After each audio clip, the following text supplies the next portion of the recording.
ನಿಜವಾಗ್ಲೂ ಜ್ಯೋತಿ ಇಂಥ ಕೆಲಸ ಮಾಡಿರಲ್ಲ ಸರ್. ಈಗ ನಾವು ಅನುಮಾನ ಪಟ್ಟು ಅವಳನ್ನು ಕರ್ಕೊಂಡು ಬಂದ್ರೆ ಅವಳ ಮನ್ಸಿಗೆ ತುಂಬಾ ನೋವಾಗತ್ತೆ.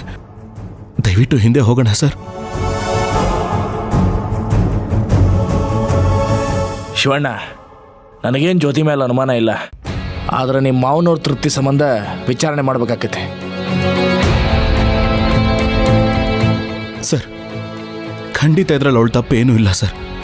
ಅವಳು ಎಲೆಕ್ಷನ್ಗೆ ನಿಂತಿದ್ದು ಕೂಡ ನನ್ನ ತಂಗಿ ಮೇಲಿನ ಕೋಪಕ್ಕಲ್ಲ. ನಾನು ನಿಲ್ಲಿಲ್ಲ ಅಂದ್ರೆ ತಪ್ಪಾಗತ್ತೆ ಅಂತ ಅವಳು ನಿಂತಲು ಅಷ್ಟೆ.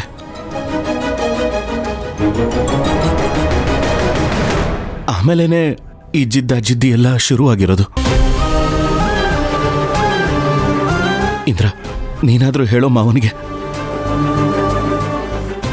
ನಿನಗೆ ಗೊತ್ತಿಲ್ವಾ ನಿನ್ ತಂಗಿ ಸ್ವಭಾವ ಏನು ಅಂತ? ನೋಡು ಶಿವರಾಜು, ಈ ಸ್ವಭಾವ ತಾರಗೆಲೆ ಇದ್ದಂಗೆ. ಗಾಳಿ ಯಾವ ಕಡೆ ಬೀಸುತ್ತೋ ಆ ಕಡೆ ಹಾರಿ ಹೋಗ್ತಾ ಇರುತ್ತೆ.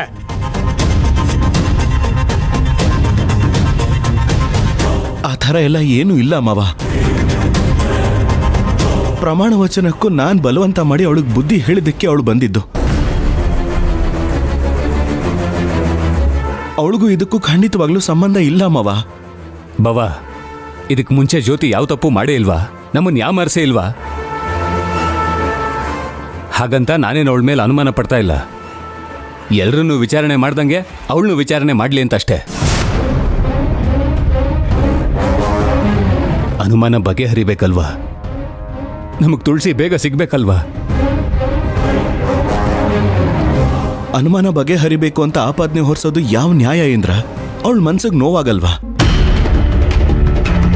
ನೋಡಿ ಶಿವಣ್ಣ, ಜ್ಯೋತಿ ಮನಸ್ಸಿಗೆ ನೋವಾಗಲಾರ್ದಂಗೆ ವಿಚಾರಣೆ ಮಾಡೋ ಜವಾಬ್ದಾರಿ ನಂದು. ನೀವೇನು ತಲೆ ಕೆಡಿಸ್ಕೊಬೇಡ್ರಿ.